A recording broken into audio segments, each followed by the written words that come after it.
जय हिंद बालकों, आप लोगों का हमारी क्लास में वेलकम है, स्वागत है।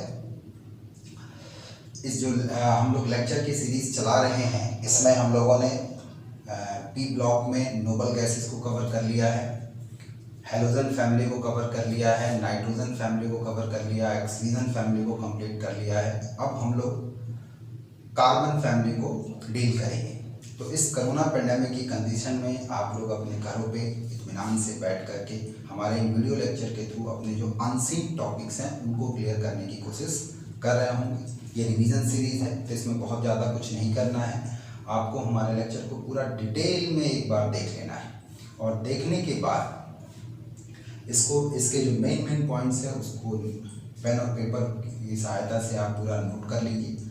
करने के बाद 2-3 बार रिवाइज करिए और जब भी आपको इस पूरे ब्लॉग को रिवीजन करना हो, हमारा ये वीडियो फास्ट मोड पर चलाइए। जब फास्ट मोड पर आप वीडियो को चलाएंगे तो ये चीज़ें जो कि आधे घंटे 1 घंटे की 15 मिनट 20 मिनट में क्या होंगी, आपका कंप्लीट हो जाएंगे और पूरा का पूरा सीक्वेंस आपके दिमाग में सेटअप हो जाएगा। चलेगा। ये कुछ ऐसे टॉपिक हैं जिस पर आमतौर पर आप उतना फोकस नहीं करते जितना फोकस आपको करना चाहिए।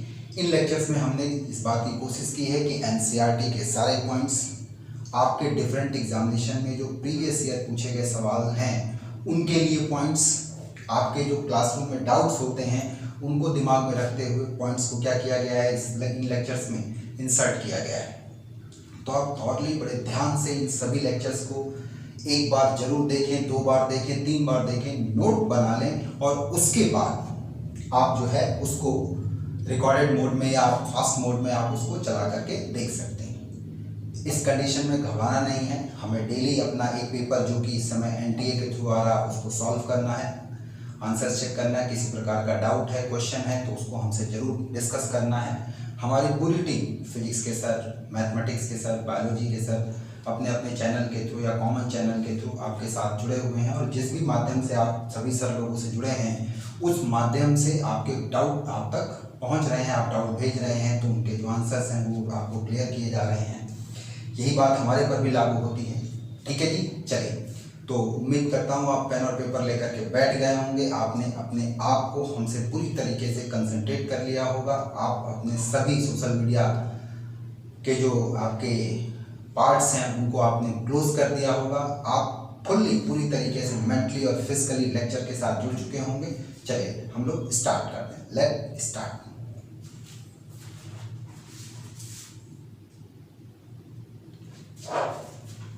चलिए हम लोग इसके इंट्रोडक्शन वाले पार्ट में आते हैं। तो ग्रुप 14 के एलिमेंट के पहले पीरियड में कोई एलिमेंट नहीं होता है, लेकिन सेकेंड पीरियड से एलिमेंट स्टार्ट हो जाते हैं और सारे पीरियड में एलिमेंट पाए जाते हैं। सेकेंड पीरियड में कार्बन होता है, थर्ड में सिलिकॉन, फोर्थ में जर्मेनियम, फिफ्थ में टिन, सिक्स में लेड और 7वें ग्रुप में होता है अनक्वेडियम। चलेगा। तो टोटल 6 एलिमेंट आपको इस ग्रुप में देखने के लिए मिलेंगे। सबसे इंपॉर्टेंट बात ये, इसको बच्चे जो याद रखते हैं, कार्तिक, शिव, गणेश, सन, पार्वती, इस कोड से भी आप इसको याद रख सकते हैं। अगर एटॉमिक नंबर देखेंगे तो कार्बन का 6 होता है, उसमें 8 जोड़ देंगे तो सिलिकॉन का, फिर 18 जोड़ देंगे तो जर्मेनियम का, फिर 18 तो टिन का और 32 जोड़ देंगे तो किसका मिल जाएगा, लेड का। मास नंबर जो हमको दिमाग में रखना है वो कार्बन का रखना है, सिलिकॉन का रखना है, टिन का रखना है और लेड का रखना है। चलेगा। कार्बन के बारे में हमने ये बताया है कि कार्बन नेचर का 17वां, आप ये कह सकते हैं अर्थ क्रस्ट में 17th मोस्ट एबंडेंट एलिमेंट है मास के हिसाब से। और कार्बन अपनी एलिमेंटल फॉर्म में देखा जाए तो 2 इस टाइप के स्टेबल इलेक्ट्रॉन रखता है, कार्बन 12 और 13, जबकि एक रेडियो एक्टिव रखता है कार्बन 14। इसकी हाफ लाइफ जो होती है कार्बन 14 की 5770 साल होती है और इसका इस्तेमाल हम कार्बन डेटिंग यानी जो फॉसिल्स होते हैं कार्बन के उनके थ्रू एज का पता लगाने के लिए भी करते हैं। ध्यान रखिएगा, अगर हम सिलिकॉन की बात करें तो सिलिकॉन जो है मोस्ट एबंडेंट, सेकंड मोस्ट, दूसरा, सबसे पहला ऑक्सीजन है, ये दूसरा मोस्ट एबंडेंट एलिमेंट है अर्थ क्रस्ट का और कई रूपों में पाया जाता है। सिलिका, ग्लास, क्वार्ट्ज, बालू, कई रूप में ये आपको देखने के लिए मिल जाएगा। चलेगा। अगर आप इनका नेचर देखोगे तो कार्बन और सिलिकॉन नॉन मेटल्स के अंतर्गत आते हैं, जबकि जर्मेनियम मेटलॉइड्स होता है, जबकि टिन और लेड सॉफ्ट मेटल्स होते हैं। इन मेटल्स का मेल्टिंग और बॉइलिंग पॉइंट 13वें ग्रुप की तुलना में काफ़ी ज़्यादा होता है, और इसके पीछे वजह ये होती है कि आमतौर पे ये लोग नेटवर्क सॉलिड का फॉर्मेशन करते हैं, कोवलेंट नेटवर्क सॉलिड का फॉर्मेशन करते हैं, जिसमें कि मेल्टिंग पॉइंट पर एलिमेंट के बीच मौजूद कोवलेंट बॉन्ड को क्या करना होता है, आपका ब्रेक करना होता है अलॉन्ग विद नेटवर्क। सो इनका मेल्टिंग और बॉइलिंग पॉइंट बहुत ज़्यादा होता है। इसके बाद मैंने आपको बताया कि यहाँ पर अगर आप कार्बन और सिलिकॉन की बात करेंगे तो ये मोस्टली कोवलेंट कंपाउंड बनाते हैं। कारण ये कि इनमें इलेक्ट्रॉन का निकलना या इलेक्ट्रॉन का आना, वैलेंसी शेल में 4 इलेक्ट्रॉन हैं, तो अगला ऑक्टेट पूरा करने के लिए या तो 4 इलेक्ट्रॉन निकालोगे या 4 इलेक्ट्रॉन ऐड करोगे, और दोनों स्थितियों में आयोनाइजेशन एनर्जी और इलेक्ट्रॉन एफिनिटी की वैल्यू बहुत ज़्यादा होगी, बहुत ज़्यादा एनर्जी स्टोर होगी। नतीजा, ऐसी स्थिति में ये मोस्टली कोवलेंट कंपाउंड बनाते हैं। ध्यान दीजिएगा, कार्बन और सिलिकॉन मोस्टली कोवलेंट कंपाउंड्स को बनाते हैं। कार्बन नेचर में एलोट्रॉपी शो करता है और ट्रेमेंडस एलोट्रॉपी इसके अंदर पाई जाती है, और इसकी एलोट्रॉपी के लिए जो फैक्टर जिम्मेदार है, एक तो कैटिनेशन, और दूसरा जो जिम्मेदार फैक्टर है स्ट्रॉन्ग पी पाई मल्टीपल बॉन्ड फॉर्मेशन। मैं आपको बताऊं, कार्बन जो एलोट्रॉप बनाता है वो 2 प्रकार के होते हैं, क्रिस्टलाइन और क्या चीज़ आपका एमॉर्फस। तो क्रिस्टलाइन अगर आप एलोट्रॉप कार्बन का देखोगे तो उसमें डायमंड, ग्रेफाइट, बकीबॉल्स ये सब आ जाते हैं, और अगर आप एमॉर्फस देखोगे तो उसमें कोक, कोल, चारकोल, कार्बन ब्लैक ये सब आ जाता है। हाँ, सिलिकॉन एलोट्रॉपी नहीं शो करता क्योंकि सिलिकॉन 3rd पीरियड का मेंबर है, बड़े साइज का होने की वजह से इसमें पी पाई मल्टीपल बॉन्ड इफेक्टिव नहीं होती है, इस वजह से सिलिकॉन के एलोट्रॉप्स नहीं दिखाई पड़ते हैं। हाँ, कार्बन के बहुत ज़्यादा दिखाई पड़ते हैं। यहाँ पर अगर इस ग्रुप का जनरल इलेक्ट्रॉनिक कन्फिग्रेशन देखा जाए तो वो NH2NP2 आता है। याद रहे, कार्बन और सिलिकॉन में तो इनर्ट गैस निकालने के बाद यही बचेगा, लेकिन जर्मेनियम में 3D10, टिन में 4D10 और लेड में आप कहेंगे कि 4F14 5D10 निकालने के बाद ये कन्फिग्रेशन आएगा, जैसा कि आप 13वें ग्रुप में भी देखे हो, और यही चीज़ आपको 14वें में भी दिखाई पड़ेगी या हर पी ब्लॉक के ग्रुप में दिखाई पड़ेगी। स्टार्टिंग में केवल इनर्ट गैस के कन्फिग्रेशन के बाद ग्रुप का इलेक्ट्रॉनिक कन्फिग्रेशन मिल जाता है, बीच में इनर डी सब सेल और लास्ट में इनरेस्ट आप कह लो कि F सब सेल, फिर इनर डी सब सेल, तब जाकर के आपको इनर मतलब जो ग्रुप का कन्फिग्रेशन है वो दिखाई पड़ेगा। आगे की तरफ बढ़ें तो यहाँ पर इस ग्रुप की एक बड़ी खास बात है कि जो इसकी पॉजिटिव ऑक्सीडेशन स्टेट है वो 2 प्रकार की होती है, +2 और कौन सा आपका +4। तो ग्रुप में अगर आप ऊपर से नीचे आएंगे, कार्बन से लेड की तरफ आएंगे तो +2 ऑक्सीडेशन स्टेट की स्टेबिलिटी बढ़ती है, जबकि +4 ऑक्सीडेशन स्टेट की स्टेबिलिटी घटती है। और इसके लिए जो फैक्टर जिम्मेदार है उसको आप कहेंगे इनर्ट पेयर इफेक्ट। क्या कहेंगे? Inert pair effect. अभी आगे इसको पूरा डिटेल में हम डिस्कस करेंगे।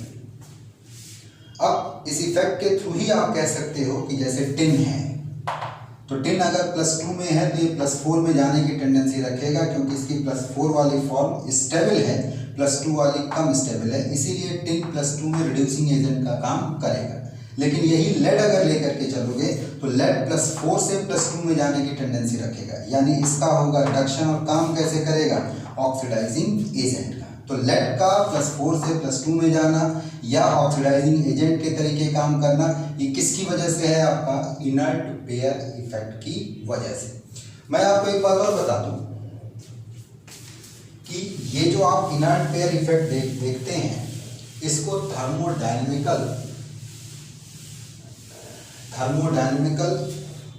एनर्जी से भी आप इसको प्रूफ कर सकते हैं, और चाहें तो आप इसे इलेक्ट्रोकेमिस्ट्री से भी प्रूफ कर सकते हैं। तो जब आप लेड +4 को +2 में लेकर के जाते हैं, +4 से +2 में, तो ये बात सही है कि ये हमने बोल दिया कि किसकी वजह से? इनर्ट पेयर इफेक्ट की वजह से। लेकिन अगर हम इस हाफ रिएक्शन का स्टैंडर्ड ईएमएफ निकालें रिडक्शन का, तो ये प्लस में आता है। सपोज करो +x वोल्ट आ गया, तो अगर ये +x वोल्ट आ गया तो ऐसी स्थिति में अगर इसका आप फ्री एनर्जी चेंज निकालोगे -NEF से, तो EMF के प्लस होने पर फ्री एनर्जी इस रिएक्शन की निगेटिव में आ जाएगी, और अगर ये निगेटिव में आ गई तो process is spontaneous in forward direction. तो प्रोसेस फॉरवर्ड डायरेक्शन में स्पॉन्टेनियस है, चलेगा। तो ये जो दोनों रिएक्शन हमने दिया है, इसको इलेक्ट्रिकल एविडेंस भी मिला हुआ है ईएमएफ के पॉजिटिव आने की वजह से, और थर्मोडायनामिक एविडेंस भी इसको मिला हुआ है फ्री एनर्जी चेंज के निगेटिव आने की वजह से, चलेगा। तो याद रहे इस ग्रुप के मेंबर, खास तौर से जो बड़े साइज के मेंबर है, लास्ट मेंबर हैं, अगर ये +4 ऑक्सीडेशन स्टेट में पाए जाते हैं तो ये कैसे काम करेंगे? केवल और केवल ऑक्सीडाइजिंग एजेंट का काम करते हैं, स्ट्रॉन्ग ऑक्सीडाइजिंग एजेंट का काम करते हैं, और इनकी टेंडेंसी होगी +4 से +2 में जाने की। बोलो भाई, चल जाएगा। इसी तरीके से अगर इस ग्रुप में हम देखें कि बाइवेलेंट और टेट्रावेलेंट दोनों वैलेंसी मिलती है, लेकिन स्टार्टिंग के मेंबर अगर बाइवेलेंट स्टेट में होते हैं तो ये अनस्टेबल है, ये अनस्टेबल हैं, क्योंकि ये कैसे होंगे? आपके इलेक्ट्रॉन डेफिशिएंट, और इनका बिहेवियर कैसा होगा? As a Lewis acid. आप देख सकते हैं, भले इनके पास में एक इलेक्ट्रॉन पेयर क्यों नहीं दिख रहा, लेकिन इनका ऑक्टेट पूरा नहीं है, इनके पास 6 इलेक्ट्रॉन हैं, 2 इलेक्ट्रॉन शॉर्ट हैं, ये इलेक्ट्रॉन पेयर लेने की टेंडेंसी को रखते हैं, इलेक्ट्रॉन पेयर एक्सेप्टर हैं ये, सो दे आर कॉल्ड क्या? आपका लुईस एसिड, चलेगा। बोलो भाई। तो इंट्रो वाले पार्ट में हम लोग इतना ही लेकर के चलेंगे। अब हम आते हैं इस ग्रुप के एलिमेंट की एटॉमिक और फिजिकल प्रॉपर्टीज। जी हाँ, वही एटॉमिक प्रॉपर्टी जो इलेक्ट्रॉनिक कॉन्फ़िगरेशन से डिसाइड होती है, वही फिजिकल प्रॉपर्टीज जो कि एलिमेंट या जो कि मैटर बनाने वाले पार्टिकल के बीच लगने वाले फोर्स ऑफ अट्रैक्शन से डिसाइड होती है। चलिए, अब अगर हम लोग एटॉमिक और फिजिकल प्रॉपर्टीज की बात करें तो एटॉमिक प्रॉपर्टीज वो प्रॉपर्टीज हैं जो कि इलेक्ट्रॉनिक कॉन्फ़िगरेशन से तय होंगी, और फिजिकल प्रॉपर्टीज वो प्रॉपर्टीज हैं जो कि मैटर बनाने वाले पार्टिकल के बीच लगने वाले फोर्स ऑफ अट्रैक्शन से तय होंगी। इन एलिमेंट को अगर आप ध्यान से देखो तो इनके पास कोई कंप्लीट सबसेल या सेल नहीं है, एक बात। दूसरी बात, अगर इनके पार्टिकल के बीच में आप inter particle force of attraction देखो तो यूजुअली कोवलेंट बॉन्ड मिलेगा। तो चलिए एक एक प्रॉपर्टी को डील करते हैं। पहले एटॉमिक प्रॉपर्टीज को डील कर लें, कर लें। सबसे पहला है कोवलेंट रेडियस। तो कोवलेंट रेडियस अगर है तो बेटा ग्रुप में ऊपर से नीचे आओगे तो नंबर ऑफ सेल्स बढ़ेगी, और नंबर ऑफ सेल्स बढ़ेगी तो न्यूक्लियस से सबसे बाहर वाली सेल जिसमें कि इलेक्ट्रॉन मौजूद है उसकी डिस्टेंस भी बढ़ेगी, और अगर डिस्टेंस बढ़ेगी तो आप कहोगे कि साइज जो है वो बढ़ेगा। एक्चुअल में इनमें कोवलेंट बॉन्ड के थ्रू नापा जाता है, तो आप देखते हैं कि सेल बढ़ने के साथ साथ डिस्टेंस बढ़ती जाती है और साइज क्या करता जाता है? आपका बढ़ता चला जाता है। तो कार्बन से बड़ा साइज सिलिकॉन का, सिलिकॉन से बड़ा जर्मेनियम, उससे बड़ा टिन, सबसे बड़ा लेड। एक ने कहा सर लेंथेनाइट कॉन्ट्रैक्शन, मैंने कहा कॉन्ट्रैक्शन लगता है इसकी वजह से साइज का जो डिफरेंस है वो घटता है, लेकिन आपकी एनसीईआरटी की जो टेबल है उसमें लेड की वैल्यू टिन से क्या है? आपका ज़्यादा दी हुई है, इस बात को आप ध्यान रखें। अब अगर हम आयनिक रेडियस की बात करें तो 2 प्रकार के ये आयन दिखाते हैं, एक +4 वाला और एक क्या आपका +2 वाला। तो अगर +4 वाले साइज की बात करूं तो आप देखेंगे यहाँ कार्बन गायब है। एक्चुअल में इंडिपेंडेंट C+4 आयन बहुत कम देखने को मिलता है, या मिलता ही नहीं है प्रैक्टिकल लेवल पे कहा जाए तो। इसलिए शुरुआत यहाँ पर किससे हुई है? सिलिकॉन से।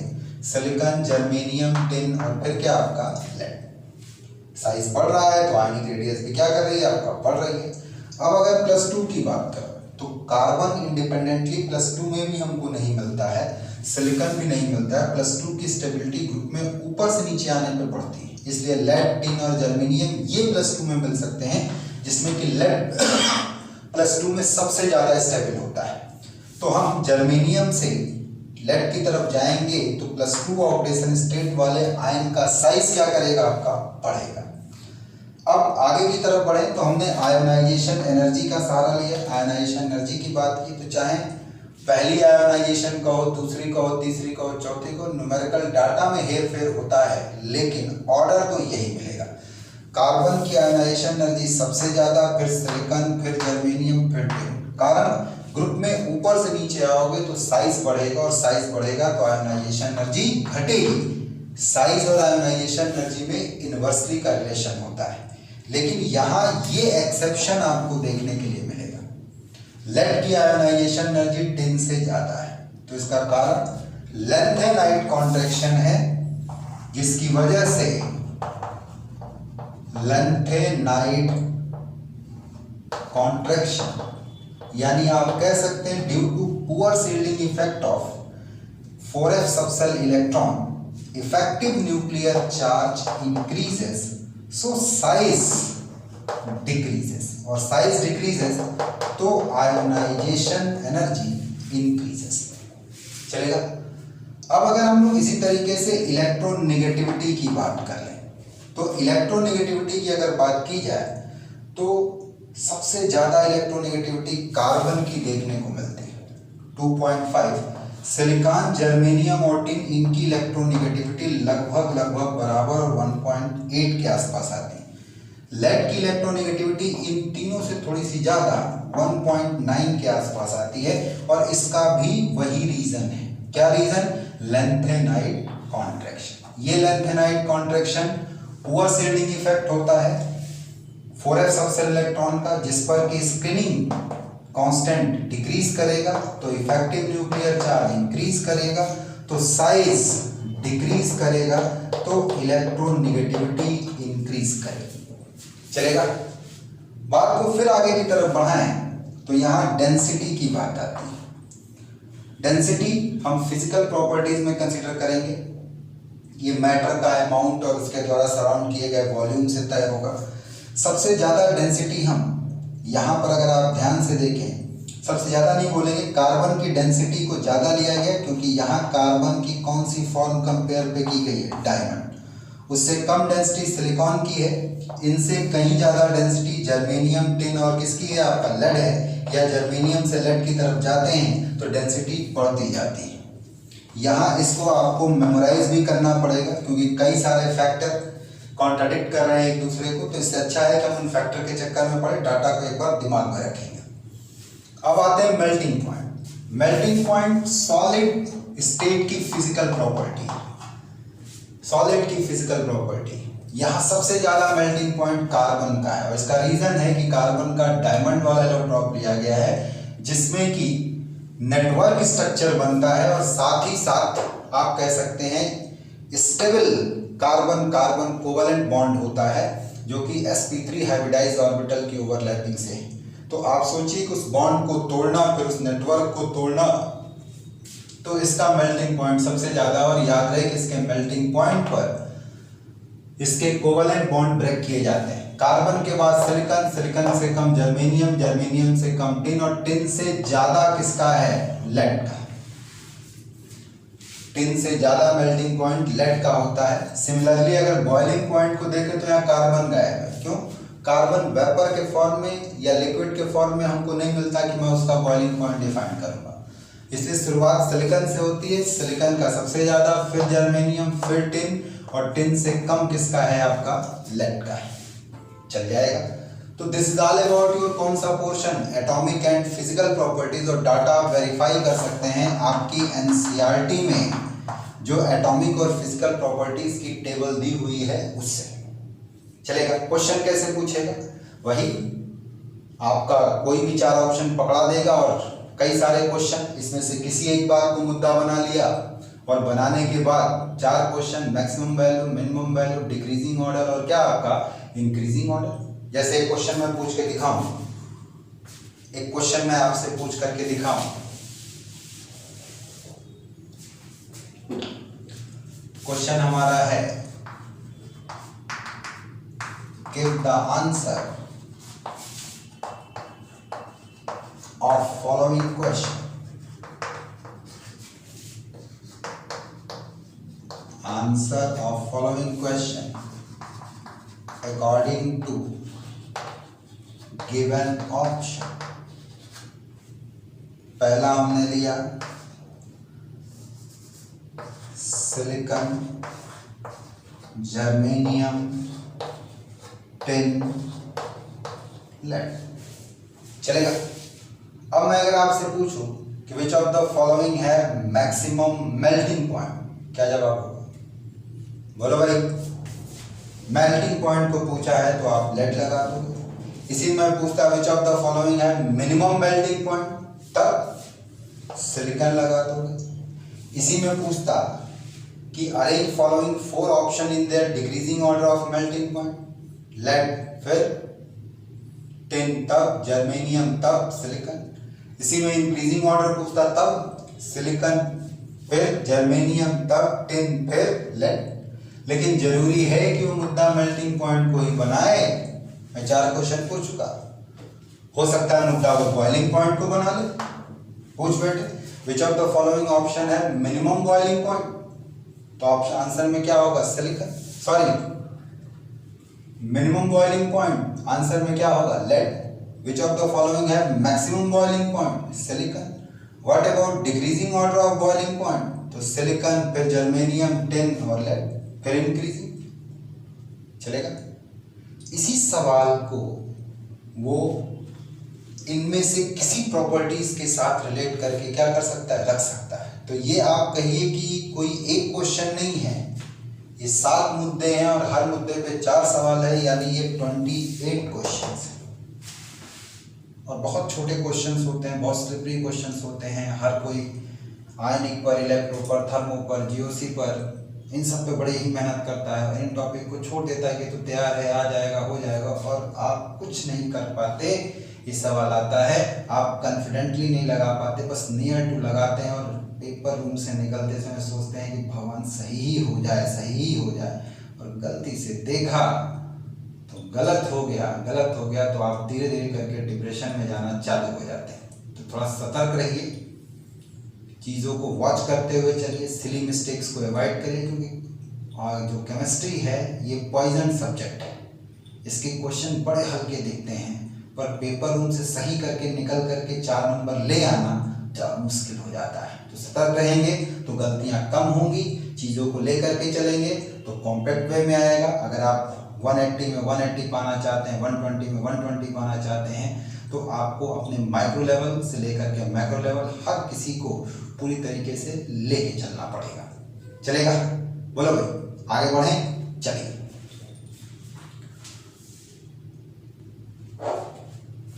अब अगर आप ध्यान से देखें तो हम 4th ए ग्रुप या कार्बन परिवार या ग्रुप 14 के ऑक्सीडेशन स्टेट और केमिकल रिएक्टिविटी के ट्रेंड में बात करें तो इस ग्रुप की जो ऑक्सीडेशन स्टेट है वो -4 से +4 तक हो सकती है, -4 से +4 तक। लेकिन अगर हम कॉमन ऑक्सीडेशन स्टेट की बात करेंगे तो ये +2 और +4 में दिखता है।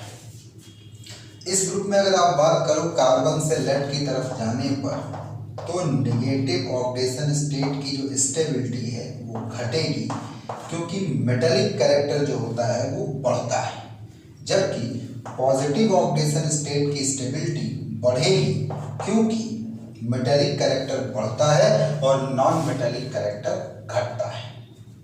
अब अगर मैं कॉमन ऑक्सीडेशन स्टेट बोलूं तो +2 और +4 में दिखाई पड़ता है।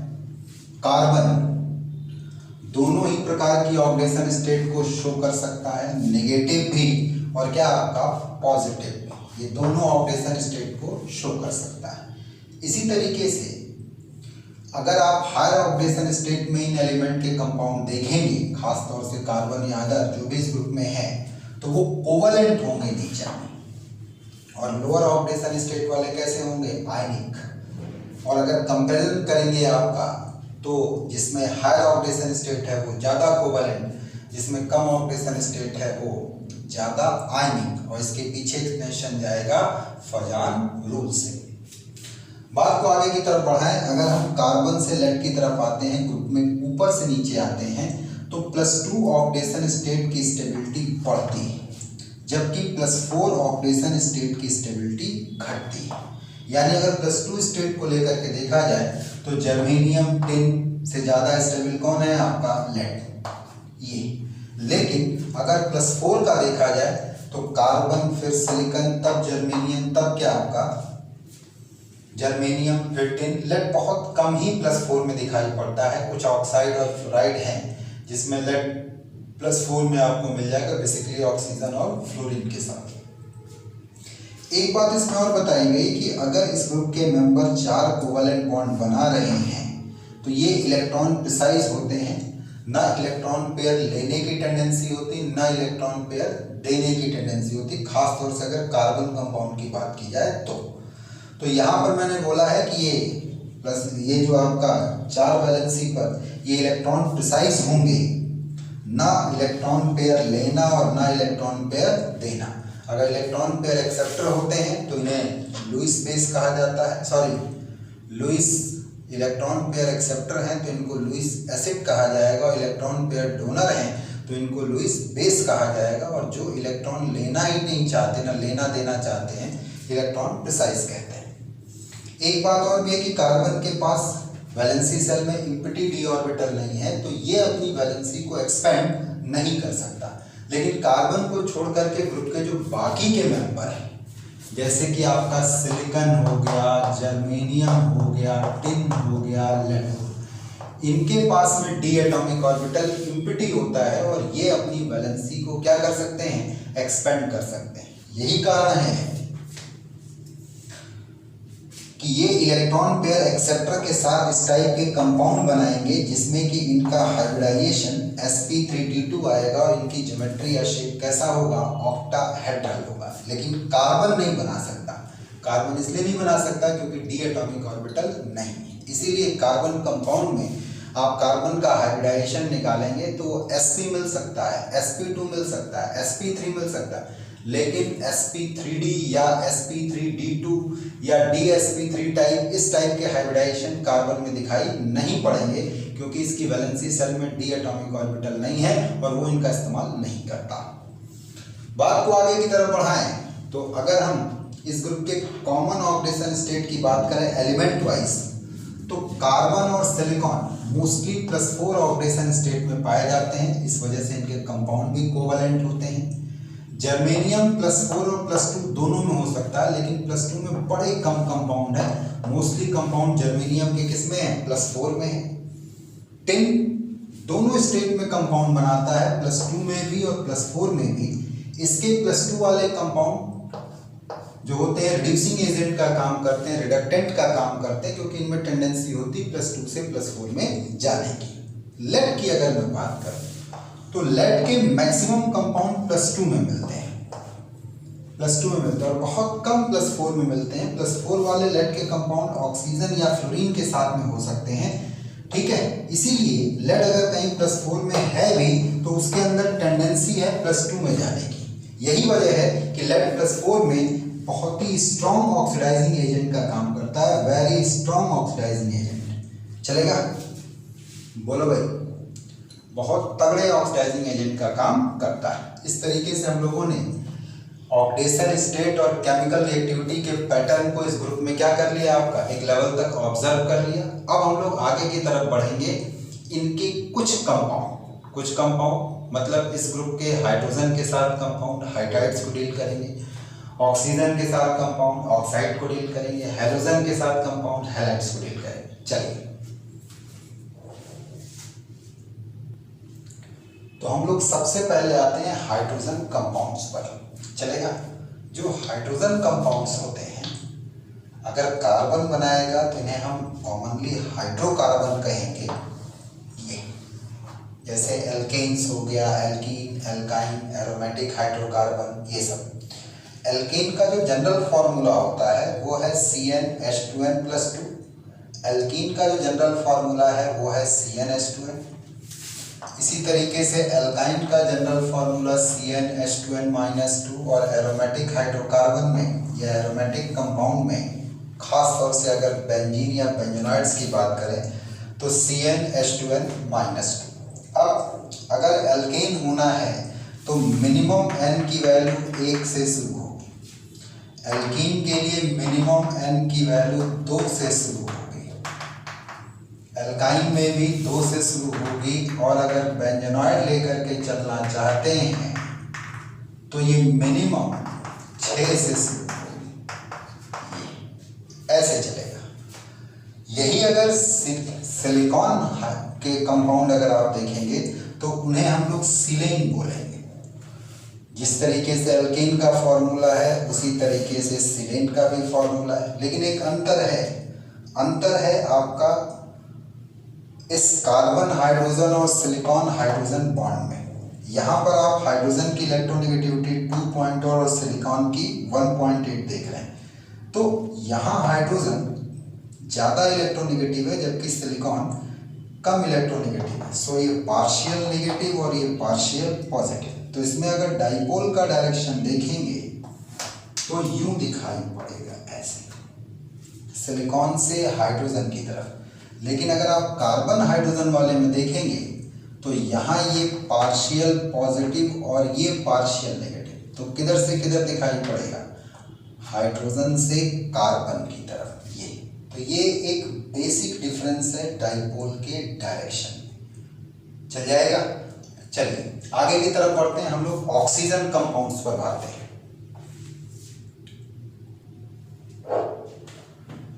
चलिए भाई, तो अब हम लोग ऑक्सीजन कंपाउंड्स को देखते हैं। तो इस परिवार के अगर आप ऑक्सीजन कंपाउंड्स की बात करेंगे तो ये 2 टाइप के ऑक्साइड बनाते हैं, एक मोनो ऑक्साइड और दूसरा डाई ऑक्साइड। MO टाइप का या MO2 टाइप का चलेगा।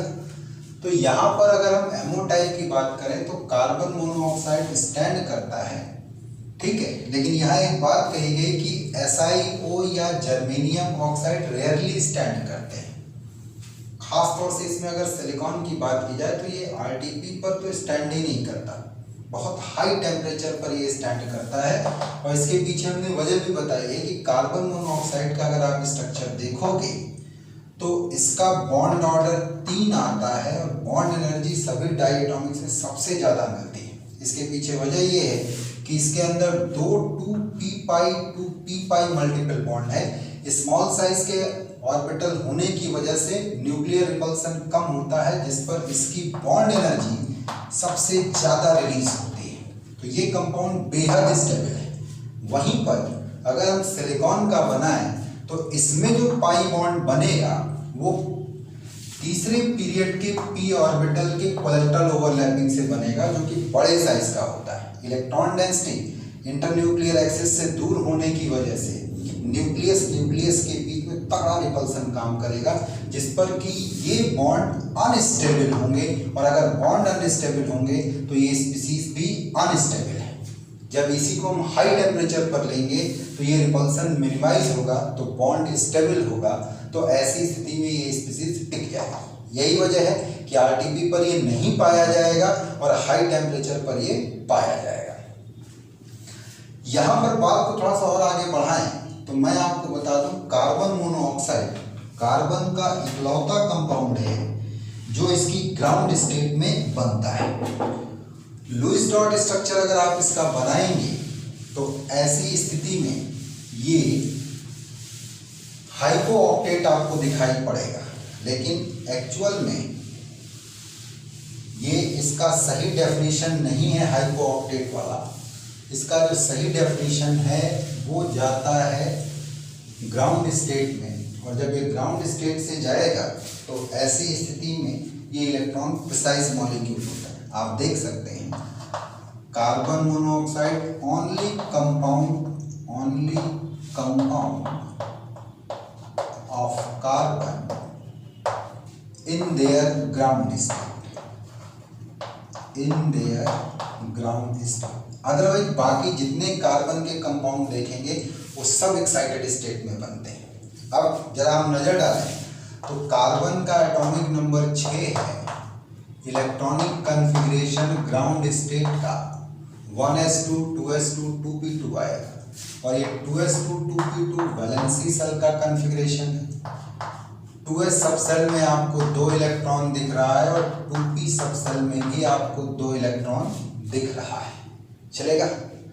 अब आप देखिए, जब हम ऑक्सीजन के साथ इसकी बॉन्डिंग कराएंगे तो ऐसी स्थिति में ये ऑक्सीजन का वैलेंसी सेल रहा, सॉरी पेनल्टीमेट सेल रहा, और वैलेंसी सेल देखेंगे तो 2s2 2p4 आएगा।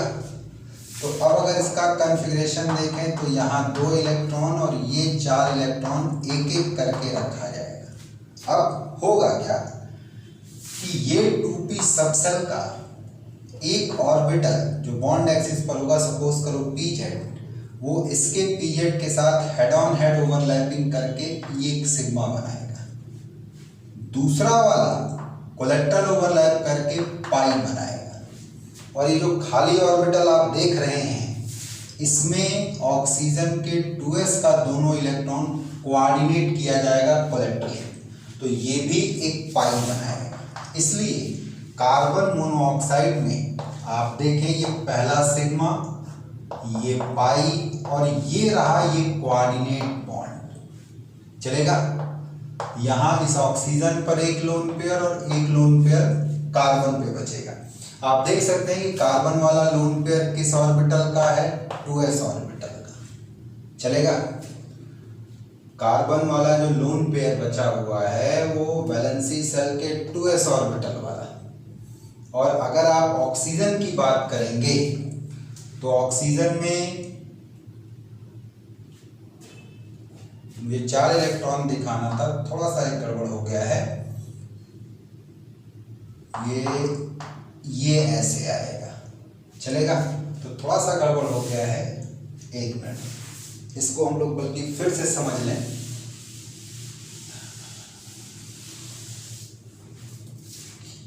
ये हमने यहाँ पर कार्बन लिया, एटॉमिक नंबर 6 है, तो इसके वैलेंसी सेल का कॉन्फ़िगरेशन 1s, ये 2s2 2p2 आएगा।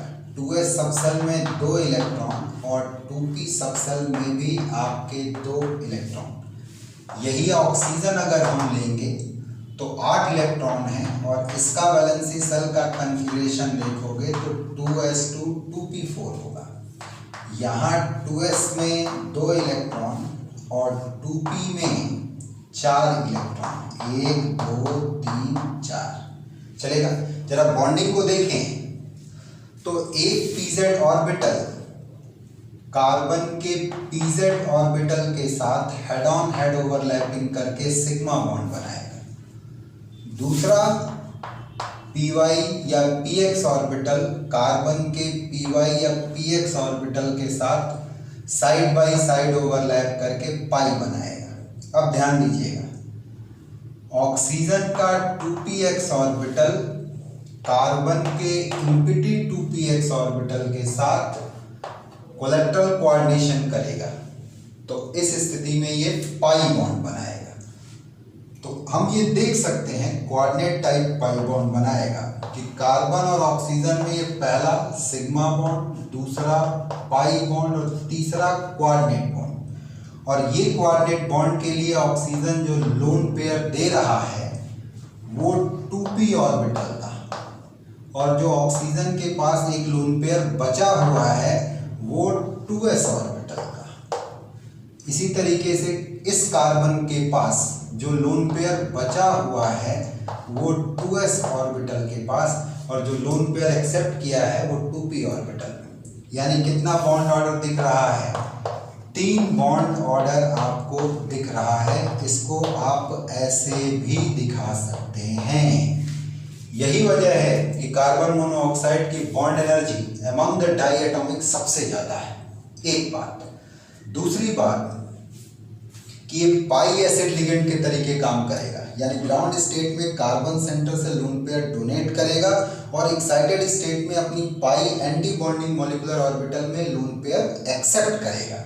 इसीलिए कार्बन मोनोऑक्साइड सिनर्जिक बॉन्डिंग को शो करता है। मेटल कार्बोनिल में ये हम कॉमनली देखेंगे।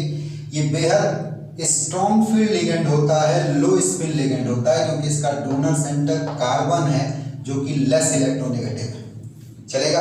और पहला वाला बात हमने बता ही दिया है कि ये हाईएस्ट बॉन्ड एनर्जी होती है अमंग डायटोमिक्स में। यही वजह है कि कार्बन मोनोऑक्साइड का केमिकल बिहेवियर कैसा होता है, करीब करीब न्यूट्रल होता है, चलेगा। बात को आगे की तरफ बढ़ाएं तो ये बात हमने बता दिया कि इकलौता कंपाउंड है कार्बन का जो किस स्टेट में पाया जाता है, ग्राउंड स्टेट में आपको मिलता है।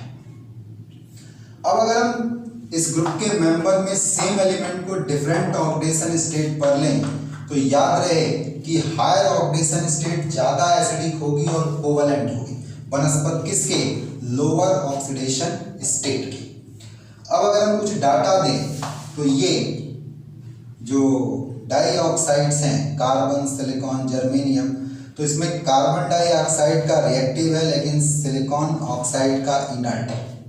इसके पीछे वजह है कि कार्बन डाइऑक्साइड में कार्बन ऑक्सीजन के बीच में मल्टीपल बॉन्ड पाया जाता है, पोलर मल्टीपल बॉन्ड पाया जाता है, लेकिन SiO2 जो होता है वो जाल वाला स्ट्रक्चर बनाता है जिसमें हर सिलिकॉन 4 साइड ऑक्सीजन से घिरता है और हर ऑक्सीजन 2 साइड सिलिकॉन से घिरती है। तो ये इनर्ट होता है, इसमें मजबूत बॉन्ड होने की वजह से रिएक्टिविटी नहीं दिखाई पड़ती, लेकिन यहाँ पोलर बॉन्ड होने की वजह से रिएक्टिविटी आसानी से दिखाई पड़ती है। एक बात मैं बता दूं कि CO2 molecule sp3 hybridise linear है, इसका रिजल्टेंट डाइपोल मोमेंट 0 है, मॉलिक्यूल नॉन पोलर है, लेकिन रिएक्टिविटी इस वजह से है क्योंकि इसके अंदर कैसे बॉन्ड मौजूद हैं, पोलर कोवलेंट बॉन्ड क्या है आपका मौजूद है, इस वजह से ये रिएक्टिव है, बहुत बढ़िया इलेक्ट्रोफाइल का काम करता है। तो अगर मैं केमिकल बिहेवियर की बात करूं CO2, SiO2 और जर्मेनियम ऑक्साइड, तो ये बाय नेचर एसिडिक होंगे, जबकि यहीं पर टिन और लेड ऑक्साइड की बात की जाए तो ये बाय नेचर एम्फोटेरिक होंगे। चलेगा। अब अगर मैं मोनोऑक्साइड्स में बात करूं तो कार्बन मोनोऑक्साइड का बिहेवियर न्यूट्रल है, जबकि यही जर्मेनियम, टिन और लेड ऑक्साइड देखेंगे तो जर्मेनियम ऑक्साइड मोनोऑक्साइड जहाँ एसिडिक दिखाई पड़ेगा, टिन और लेड ऑक्साइड वहाँ एम्फोटेरिक दिखाई पड़ेगा। एम्फोटेरिक का मतलब ये रहा जो एसिड और बेस दोनों के साथ में केमिकल रिएक्शन देंगे उनको हम लोग क्या कहेंगे, एम्फोटेरिक कहेंगे। चलेगा। अब कुछ बातें और करते हैं। अगर हम लोग बात को आगे बढ़ाएं तो यहाँ अगर हमको कार्बन मोनोऑक्साइड बनाना है तो फॉर्मिक एसिड को कंसंट्रेटेड सल्फ्यूरिक एसिड के साथ रिएक्ट कराइए। ये डिहाइड्रेटिंग एजेंट का काम करता है और वाटर को बाहर निकाल देगा, तो बचती है कार्बन मोनोऑक्साइड। कार्बन मोनोऑक्साइड बड़ा अच्छा एब्जॉर्ब किया जाता है अमोनिकल क्यूप्रस क्लोराइड के द्वारा। चलेगा। बहुत अच्छा एब्जॉर्बिंग एजेंट होता है कार्बन मोनोऑक्साइड का। इसी तरीके से अगर मैं कार्बन डाइऑक्साइड की बात करूं तो जो कार्बन डाइऑक्साइड होता है, ध्यान दीजिएगा, अगर आप टेम्परेचर को लो करेंगे और प्रेशर को हाई करेंगे तो ये रूम टेम्परेचर और प्रेशर पर गैस में होता है, लेकिन लो टेम्परेचर और हाई प्रेशर पर ये सॉलिड में कन्वर्ट हो जाता है, जिसे हम ड्राई आइस या ड्रिप कोल्ड कहते हैं। जो वाटर की आइस होती है और जो कार्बन डाइऑक्साइड की आइस है, दोनों आइस में अंतर है। अगर वाटर की आइस को पिघलाएंगे तो लिक्विड बचेगा, लेकिन CO2 की आइस को अगर पिघलाएंगे तो कुछ नहीं बचेगा, क्योंकि फाइनली गैस बनेगी जो गायब हो जाएगी। अब अगर मैं बात करूं कि इस कार्बन डाइऑक्साइड जो कि रूम टेम्परेचर पर गैस में पाई जाती है, इसमें जो बॉन्ड्स होते हैं वो पोलर होते हैं। चलेगा। और मल्टीपल बॉन्ड पाए जाते हैं, लीनियर है ये, रिजल्टेंट डाइपोल मोमेंट 0 है, यानी मॉलिक्यूल के लेवल पर बोला जाए तो ये नॉन पोलर मॉलिक्यूल है, लेकिन बॉन्ड्स के लेवल पर बोला जाए तो पोलर बॉन्ड है। चूंकि पाई बॉन्ड बड़ी आसानी से पोलराइज किए जा सकते हैं, इसलिए CO2 केमिकली बड़ा ही रिएक्टिव स्पीसीज है। और आप देखेंगे कि ऑर्गेनिक केमिस्ट्री में जहाँ भी हमको कार्बोक्सिलेशन करना होता है, कार्बोक्सिलिक ग्रुप ऐड करना होता है, वहाँ हम CO2 को बड़े अच्छे इलेक्ट्रोफाइल के रूप में क्या करते हैं, आपका इस्तेमाल करते हैं। फिर ध्यान दीजिएगा कि इसलिए ऑर्गेनिक में ये बड़ा बढ़िया लीनियर इलेक्ट्रोफाइल है। चलेगा। अब अगर हम लोग बात को आगे की तरफ बढ़ाएं तो यही CO2 के सिमिलर क्या मौजूद है, आपका SiO2, इसी का अगला मेंबर SiO2, लेकिन दोनों में भीषण अंतर है, बड़ा अंतर है। जहां वो मल्टीपल बॉन्ड बनाने की टेंडेंसी रखता है, SiO2 मल्टीपल बॉन्ड नहीं बना पाता क्योंकि ये थर्ड पीरियड का है, और थर्ड पीरियड का है तो ओवरलैपिंग करानी पड़ेगी तीसरा आपका P और दूसरे के P के बीच में। तो ये ओवरलैपिंग चूंकि इनइफेक्टिव होती है, 3p पाई 2p पाई बॉन्ड नहीं बनेगा। SiO2 में ये मल्टीपल बॉन्ड स्टेबल नहीं होता, इसलिए ये स्पीसीज नहीं पाई जाती। यही वजह है कि SiO2 polymeric network giant macromolecule structure देता है, ठीक है, बड़ा सा स्ट्रक्चर देगा जिसमें हर सिलिकॉन 4 ऑक्सीजन से घिरा होगा और हर ऑक्सीजन 2 सिलिकॉन से घिरा होगा। इसमें हर एक सिलिकॉन या ऑक्सीजन का हाइब्रिडाइजेशन sp3 आता है, लेकिन ध्यान रहे सिलिकॉन में ये चारों कोवलेंट बॉन्ड की वजह से होगा और ऑक्सीजन में 2 कोवलेंट बॉन्ड और 2 लोन पेयर की वजह से होगा। चलेगा। जहां CO2 गैस में पाई जाएगी वहीं SiO2 जो है नेटवर्क सॉलिड बनाएगा। इस वजह से किसमें होगा, आपका सॉलिड स्टेट में मौजूद होगा। CO2 के मॉलिक्यूल्स के बीच में जहां weak van der Waals force मौजूद होगा वहीं SiO2 जो है वो अपनी यूनिटों पर किसके थ्रू जुड़ा हुआ है, कोवलेंट बॉन्ड के थ्रू जुड़ा हुआ है। जहां ये अपने मेल्टिंग पॉइंट पर वैन डर वाल्स फोर्स छोड़ेगा, ये अपने मेल्टिंग पॉइंट पर कोवलेंट बॉन्ड को ब्रेक करेगा। बोलो भाई, बात पकड़ में आ रही है? शायद मैंने पीछे कहीं पर SiO2 में 3p पाई 3p पाई बोल दिया था, जबकि ऑक्सीजन चूंकि सेकंड पीरियड का है इस वजह से ये 2p ऑर्बिटल यूज करेगा। तो आप वहां करेक्ट कर लीजिएगा, 3p की यहाँ पर 3p पाई में इस 3p पाई की जगह पे 2p पाई होगा, ठीक है। अनइक्वल साइज के ऑर्बिटल होंगे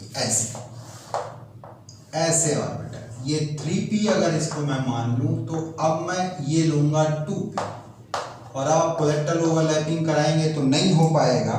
हाँ, लेकिन यहाँ रखा हुआ जो न्यूक्लियस है ये रिपेल करेगा, ये रिपेल करेगा। तो इनके रिपेल करने पर जितनी एनर्जी एब्जॉर्ब होगी, उनके ओवरलैपिंग से जितनी एनर्जी रिलीज होगी, एब्जॉर्ब एनर्जी ज्यादा है रिलीज से, तो ये बॉन्ड क्या है आपका, अनस्टेबल है। ध्यान रहेगा। चलिए बात को आगे बढ़ाते हैं।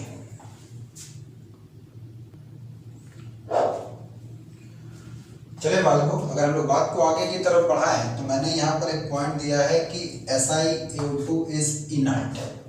तो इनर्ट होने के पीछे वजह है कि इसकी बॉन्ड एंथैल्पी बहुत ज़्यादा है, due to very high bond enthalpy of silicon oxygen bond as compare to carbon oxygen pi bond के। जहाँ ये सिग्मा बॉन्ड लेस पोलराइजेबल है, इसको आप पोलराइज नहीं कर सकते, वहीं पर पाई बॉन्ड को आप इजीली पोलराइज कर सकते हैं। और दूसरी बात, इसकी बॉन्ड एंथैल्पी बहुत हाई है, तो इसलिए ये बॉन्ड जल्दी डिसोसिएट नहीं होगा।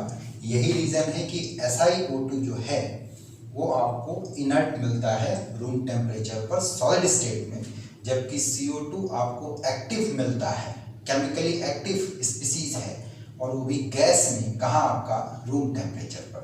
SiO2 में जहाँ आप देखेंगे कि पार्टिकल्स के बीच में कोवलेंट बॉन्ड मौजूद होगा और नेटवर्क स्ट्रक्चर बनेगा, वहीं CO2 के मैटर में आप आएंगे तो 2 मॉलिक्यूल के बीच में weak van der Waals force होगा और यहाँ पर कोई नेटवर्क जैसी चीज मौजूद नहीं है, और weak van der Waals force है, सो ये गैस में आपको मिलता है।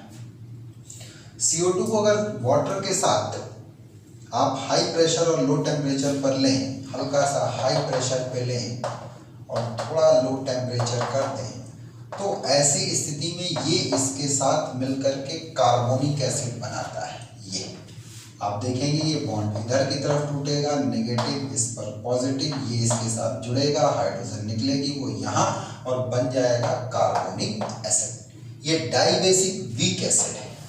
लेकिन एक दिक्कत है कि जैसे ये प्रेशर घटा और टेम्परेचर बढ़ा तो ये सेल्फ डिहाइड्रेट होने की टेंडेंसी रखता है।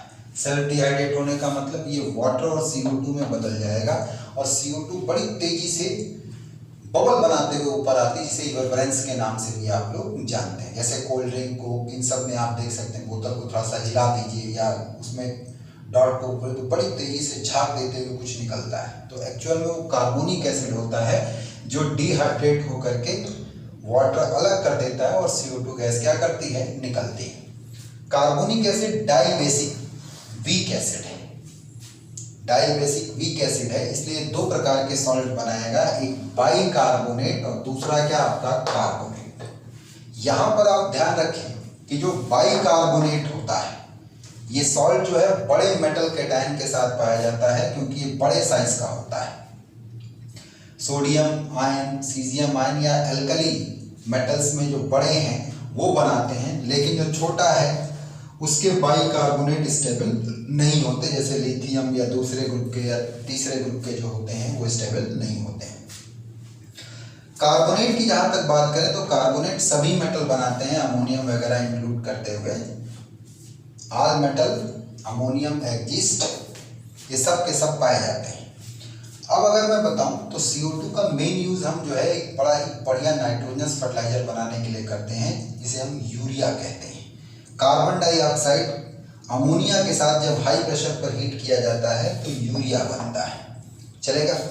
इसी तरीके से अगर आपको कभी कार्बन मोनोऑक्साइड और कार्बन डाइऑक्साइड को सेपरेट करना हो तो उसे अमोनिकल क्यूप्रस क्लोराइड सॉल्यूशन पे पास करें, कार्बन मोनोऑक्साइड एब्जॉर्ब हो जाएगी और जो एब्जॉर्ब प्रोडक्ट है उसको अगर बाहर निकाल के हीट करेंगे तो फिर क्यूप्रस क्लोराइड अलग और कार्बन मोनोऑक्साइड अलग हो जाएगा। इसी तरीके से आप चाहें तो नाइट्रिक ऑक्साइड और नाइट्रस ऑक्साइड को भी सेपरेट कर सकते हैं by passing ferrous sulphate solution. तो फेरस सल्फेट नाइट्रिक ऑक्साइड को एब्सॉर्ब करता है, ध्यान रखिएगा। और अगर इस एब्सॉर्ब प्रोडक्ट को आप हीट कर देंगे तो नाइट्रिक ऑक्साइड टूट करके अलग हो जाएगा, फेरस सल्फेट अलग हो जाएगा। बेसिकली मैं आपको बताऊं, कार्बन डाइऑक्साइड हम लोग के लिए बड़ी इंपॉर्टेंट है, क्योंकि कार्बन डाइऑक्साइड का यूज प्लांट करते हैं शुगर के प्रोडक्शन के लिए, और एनिमल उसी शुगर को फिर CO2 और किस में बदलते हैं, वाटर में बदलते हैं। तो ये कार्बन मोनोऑक्साइड वाटर के साथ सनलाइट और क्लोरोफिल की मदद से, और ये चीज आपको कहाँ देखने के लिए मिलेगी, प्लांट्स में। तो ये शुगर में बदल देता है और साथ में कौन सी गैस देते हैं, ऑक्सीजन। लेकिन यही शुगर और ऑक्सीजन एनिमल यूज करते हैं और फिर इसे काहे में बदल देते हैं, CO2 और वाटर में। यही तो अर्थ चक्र चल रहा है, इसी को तो कार्बन साइकिल आप बोल सकते हैं। इसकी डिटेल स्टडी आप बायोलॉजी में करते हैं। तो अब हम लोग आगे की तरफ बढ़ेंगे और हैलोजन कंपाउंड के बारे में बात करेंगे इस ग्रुप के। तो बल को ऐसा करते हैं कि इस लेक्चर में हम लोग यहीं तक रखते हैं। अगले लेक्चर में हम लोग सिलेन, ये जो हैलोजन डेरिवेटिव्स हैं, सिलिकेट्स हैं और कार्बन, ये एलोट्रॉप्स हैं कार्बन के, जिसमें डायमंड, ग्रेफाइट, बकीबॉल्स और जो इनके कुछ पॉपुलर कंपाउंड्स हैं, इनकी बात हम लोग नेक्स्ट लेक्चर में करेंगे। ठीक है, उम्मीद करता हूँ कि आप लोगों को ये पहला लेक्चर मेरा पकड़ में आया होगा, समझ में आया होगा, जिसमें इंट्रोडक्टरी पार्ट और कुछ बेसिक पार्ट को हम लोगों ने क्या किया है, आपका डील किया है। तो अगर बात को आपको हमारी बात समझ में आ रही है, पकड़ में आ रही है, तो आप अपने फ्रेंड्स के साथ में इसको शेयर करिए। साथ में जो नए लोग हैं उनसे कहें कि सब्सक्राइब करें, ताकि बाकी के वीडियो लेक्चर हमारे बिना किसी हिंड्रेंस के उन तक क्या करते रहें, आपका पहुंचते रहें। चलेगा, तो आज इतना ही रखते हैं। जय हिंद।